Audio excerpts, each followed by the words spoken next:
नमस्कार मेरे विद्यार्थियों।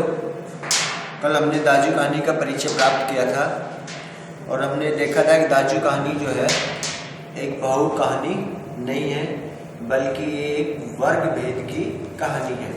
और हिंदी कहानी साहित्य में निर्वंशिया जो है कमलेश्वर की कहानी, उसको भावुक कहानी माना जाता है। और विजय मोहन के द्वारा दाजू कहानी के बारे में जो टिप्पणी की गई है, वो टिप्पणी इस कहानी के ऊपर सटीक बैठती है। तो आज हम दाजू कहानी का अध्ययन करते हैं शेखर जोशी। चौक से निकलकर बाई और जो बड़े साइन बोर्ड वाला छोटा कैफे है, वहीं जगदीश बाबू ने उसे पहली बार देखा था। गोरा चिट्टा रंग, नीली शफाफ आंखें, सुनहरे बाल और चाल में एक अनोखी मस्ती पर शिथिलता नहीं। कमल के पत्ते पर फिसलती हुई पानी की बूंद की सी फुर्ती। आंखों की चंचलता देखकर उसकी उम्र का अनुमान केवल 9-10 वर्ष ही लगाया जा सकता था, और शायद यही उसकी उम्र रही होगी। यानी कहानी का प्रारंभ एक कौतूहल जगाता है कि कौन है जिसका चित्रण लेखक के द्वारा किया जा रहा है। कि चौक से निकलकर बाईं ओर साइन बोर्ड वाला छोटा कैफे है, वहीं जगदीश बाबू ने उसे पहली बार देखा था। तो ये जो वही है, इस वही के बारे में, वहीं जगदीश बाबू ने उसे पहली बार देखा था। गोरा चिट्टा रंग, अब यहाँ है कि पहली बार जिसको देखा था उसका गोरा चिट्टा रंग है। तो यहाँ अभी तक हमें जो है परिचय प्राप्त नहीं हुआ है। अर्ध जली सिगरेट का एक लंबा कश खींचते हुए जब जगदीश बाबू ने कैफे में प्रवेश किया, तो वह एक मेज पर से प्लेटें उठा रहा था, और जब वे पास ही के कोने की टेबल पर बैठे तो वह सामने था, मानो घंटों से उनकी उस स्थान पर आने वाले व्यक्ति की प्रतीक्षा कर रहा हो। यानी यहाँ पे शेखर जोशी जो है, एक कैफे जो है, ये कैफे जो शब्द है इंग्लिश का एक शब्द है, और कैफे एक कॉफ़ी, चाय, पानी की जो दुकान है, कॉफ़ी की दुकान है स्पेशल, तो उसको कैफे के रूप में जाना जाता है। तो ये जो है आधुनिक जीवन शैली जो है, उस आधुनिक जीवन शैली का एक प्रतीक है कैफे। तो कैफे में जो है जगदीश बाबू सिगरेट का कश लगाते हुए घुसते हैं, और उसको देखा था, और वह जो है व्यक्ति जो है, वो गोरा चिट्टा रंग वाला जो व्यक्ति है, वो वहाँ पे आकर के उसके सामने टेबल पे खड़ा होता है, जिसे काफ़ी घंटों से उसका इंतजार कर रहा हो कि जगदीश बाबू इस टेबल पर आएंगे या कोई व्यक्ति इस टेबल पर आएगा। वह कुछ बोला नहीं। हाँ, नम्रता प्रदर्शन करने के लिए थोड़ा झुका और मुस्कुराया भर था, पर उसके इसी मौन में जैसे सारा मेनू समाहित था। सिंगल चाय का ऑर्डर पाने पर वह एक बार पुनः मुस्कुराकर चल दिया, और पलक मारते ही चाय हाजिर थी। मनुष्य की भावनाएं बड़ी विचित्र होती हैं। कल भी हमने कहानी की जो है भावुकता, यानी कहानी में जो भावुक है, कहानी के हाव भाव है, कहानी में जो मनोभाव प्रकट किए गए हैं, यानी इस कहानी के ऊपर ये जो आरोप लगता है कि एक भावुक कहानी है, जबकि विजय मोहन जो है इसको एक भावुक कहानी नहीं मानते हुए वर्ग भेद की कहानी मानते हैं। देखिएगा कि कैफे में एक काम करने वाला व्यक्ति है, और एक रहीश जो है जगदीश बाबू सिगरेट का कश लगाते हुए आते हैं। दोनों व्यक्तियों के अंदर कितना जमीन और आसमान का अंतर है। तो ये जो वर्ग भेद है, इसी वर्ग भेद को, यानी गरीब और अमीर की जो खाई है, यानी एक गरीब है और एक अमीर है। कैफे में जो है अमीर लोग चाय पीने, कॉफ़ी पीने जो है जाते हैं, वहाँ काम करने वाले जो है, उन दोनों के जीवन शैली में कितना अंतर है, दोनों की सोच में कितना अंतर है। तो मनुष्य की भावनाएं बड़ी विचित्र होती हैं। निर्जन एकांत स्थान में निसंग होने पर भी कभी कभी आदमी एकाकी अनुभव नहीं करता। लगता है इस एकाकीपन में भी सब कुछ कितना निकट है, कितना अपना है। परंतु इसके विपरीत कभी कभी सैकड़ों नर नारियों के बीच में जनरवमय वातावरण में रहकर भी सोनेपन की अनुभूति होती है। लगता है जो कुछ है वह पराया है, कितना अपनत्वहीन है, पर यह अकारण ही नहीं होता। इस एकाकीपन की अनुभूति, इस अलगाव की जड़ें होती हैं विछोह या विरक्ति की किसी कथा के मूल में है। यानी ये व्यक्ति के स्वभाव पर निर्भर करता है कि कई बार वो जो है एकाकीपन होने पर भी एकाकीपन महसूस नहीं करता, क्योंकि उसकी मनोभावनाएं होती हैं। और कई बार भीड़ में घिरे होने के पश्चात भी व्यक्ति जो है एकाकीपन महसूस करता है। जगदीश बाबू दूर देश से आए हैं, अकेले हैं।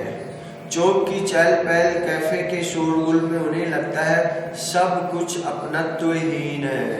शायद कुछ दिनों रहकर अभ्यस्त हो जाने पर उन्हें इसी वातावरण में अपनेपन की अनुभूति होने लगे, पर आज तो लगता है यह अपना नहीं, अपनेपन की सीमा से दूर, कितना दूर। और तब उन्हें अनायास ही याद आने लगता है अपने गांव पड़ोस के आदमी, स्कूल कॉलेज के छोकरे, अपने निकट शहर के कैफे होटल, चाय साब है। यानी वो लड़का जो है चाय साब भी बोल पाता है, चाय साब है, यही लड़का बोल पाता है कि वो साहब भी जो है पूर्ण रूप से नहीं बोल पाता, क्योंकि उसकी उम्र का लेखक ने यहाँ पे पहले बताया है कि 10-12 साल की उसकी उम्र रही होगी, तो वो ज़्यादा नहीं बोल पा रहा है। जगदीश बाबू ने राखदानी में सिगरेट झाड़ी। उन्हें लगा इन शब्दों की ध्वनि में वही कुछ है जिसकी रिक्तता उन्हें अनुभव हो रही है, और उन्होंने अपनी शंका का समाधान कर लिया। यानी बैठे बैठे जगदीश बाबू सोच रहे हैं कैफे के अंदर, और वो अपने स्कूल गांव के जो कॉलेज के जो छोकरे उनकी याद करते हैं, उनमें वो अपनापन में वो खोए हुए थे। तो जिस एकाकीपन की भावना को वो दिमाग में थी, उसका उत्तर यहाँ पे इन पंक्तियों में लेखक के द्वारा दिया गया है या मिलता है। क्या नाम है तुम्हारा? मदन। अच्छा मदन, तुम कहाँ के रहने वाले हैं? पहाड़ का हूँ बाबूजी। पहाड़ तो सैकड़ों हैं, आबू, दार्जिलिंग, मसूरी, शिमला, अल्मोड़ा। तुम्हारा गांव किस पहाड़ में है? इस बार शायद उसी पहाड़ और जिले का भेद मालूम हो गया। मुस्कुराकर बोला, अल्मोड़ा साहब, अल्मोड़ा। अल्मोड़ा में कौन सा गांव है? विशेष जानने की गरज से जगदीश बाबू ने पूछा। देखिएगा, पहाड़ी जीवन की जो सरलता है, पहाड़ी जीवन की जीने की जो कठिनाइयाँ भी हैं, उनको भी लेखक ने इस कहानी में प्रस्तुत किया है।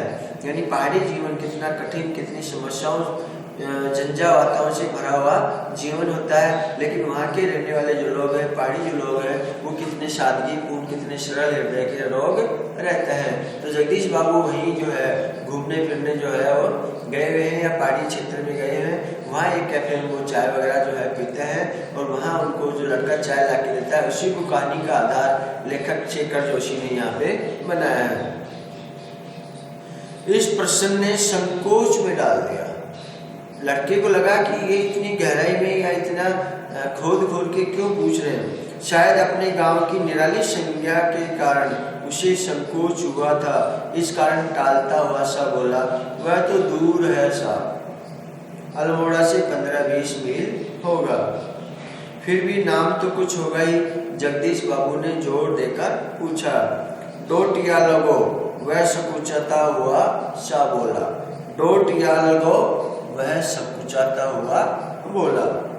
जगदीश बाबू के चेहरे पर फुर्ती हुई, एकाकीपन की स्याही दूर हो गई, और जब उन्होंने मुस्कुराकर मदन को बताया कि वे भी उसके निकटवर्ती गांव के रहने वाले हैं, तो लगा जैसे प्रसन्नता के कारण अभी मदन के हाथ से ट्रे गिर पड़ेगी। उसके मुंह से शब्द निकलने चाह कर भी न निकल सके। खोया खोया सा वह मानो अपने अतीत को फिर लौट लौट कर देखने का प्रयत्न कर रहा हो। यानी अल्मोड़ा से कहीं दूर 20-25 मील दूर का रहने वाला एक बालक वो आकर के कैफे में काम करता है, और उस कैफे में जब जगदीश बाबू चाय पीने आते हैं तो उनका वार्तालाप, उनका संवाद जो है।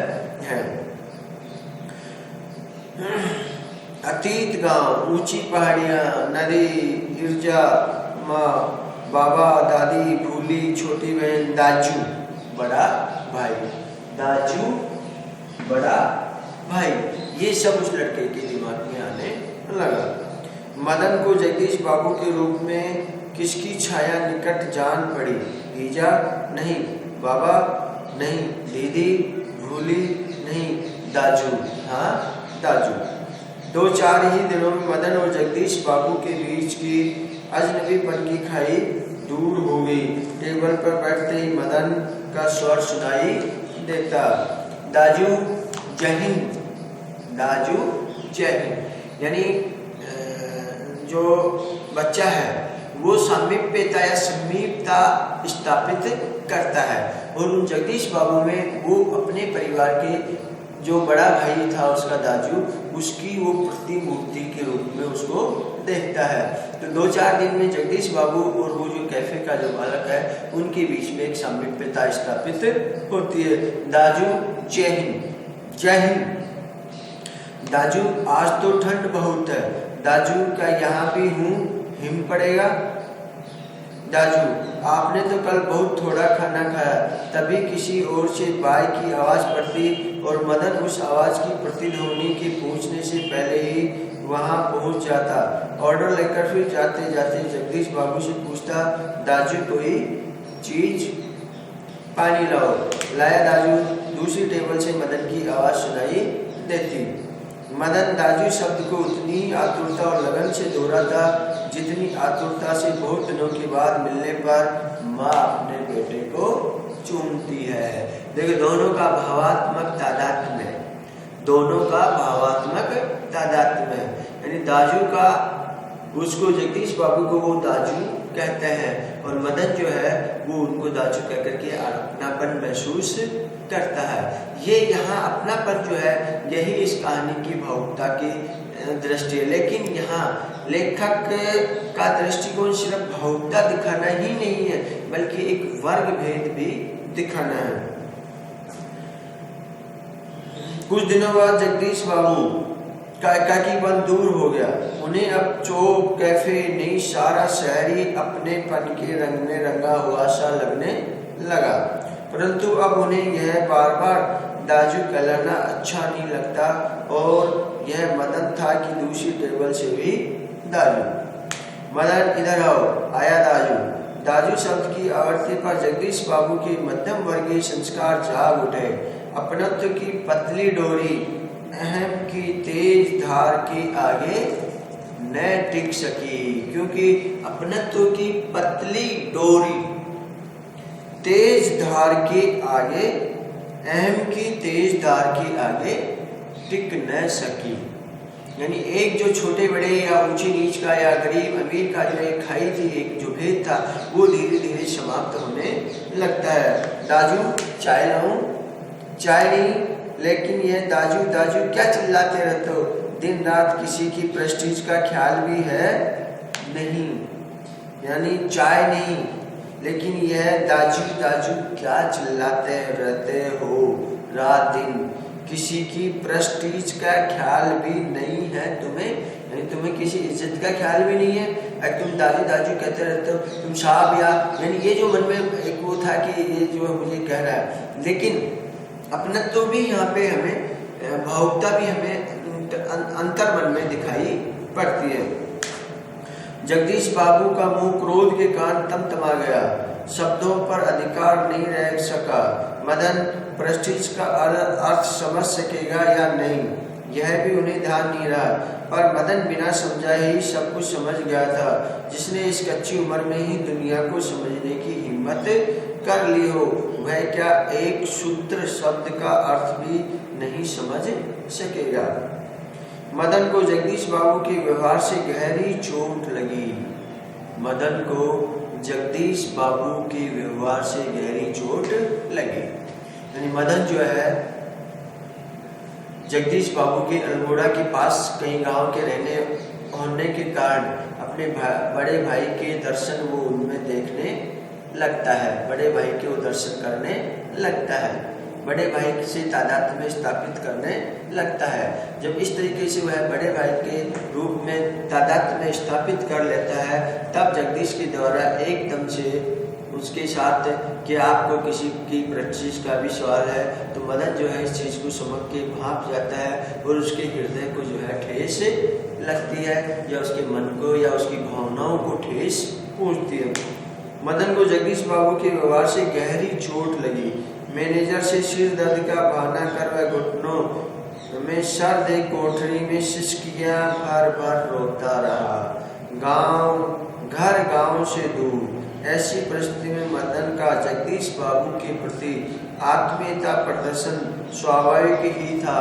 इसी कारण आज प्रवासी जीवन में पहली बार उसे लगा जैसे किसी ने उसे ईजा की गोदी से, बाबा की बाहों से और दीदी की अंचल की छाया से बलपूर्वक खींच लिया हो। परंतु भावुकता स्थायी नहीं होती। यहाँ देखिएगा लेखक कहानीकार शेखर जोशी ने मन की मनोभावनाओं को भी स्पष्ट किया है, और मनुष्य के जो प्राकृतिक जो भाव है वो स्थायी नहीं होते। तो भावुकता जो है वो भावुकता भी जो है स्थायी नहीं है, वो भावुकता भी धीरे धीरे खत्म हो जाती है। परंतु भावुकता स्थायी नहीं होती।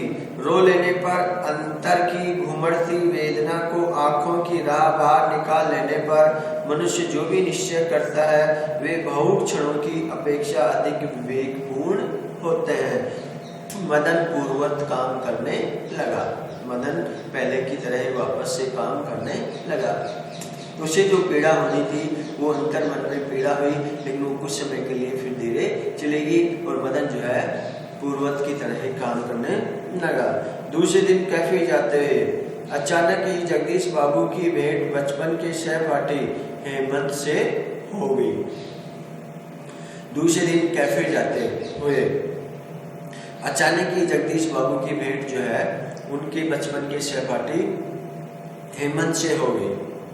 कैफे में पहुंचकर जगदीश बाबू ने इशारे से मदन को बुलाया, परंतु उन्हें लगा जैसे वह उनसे दूर दूर रहने का प्रयत्न कर रहा हो। दूसरी बार बुलाने पर ही मदन आया।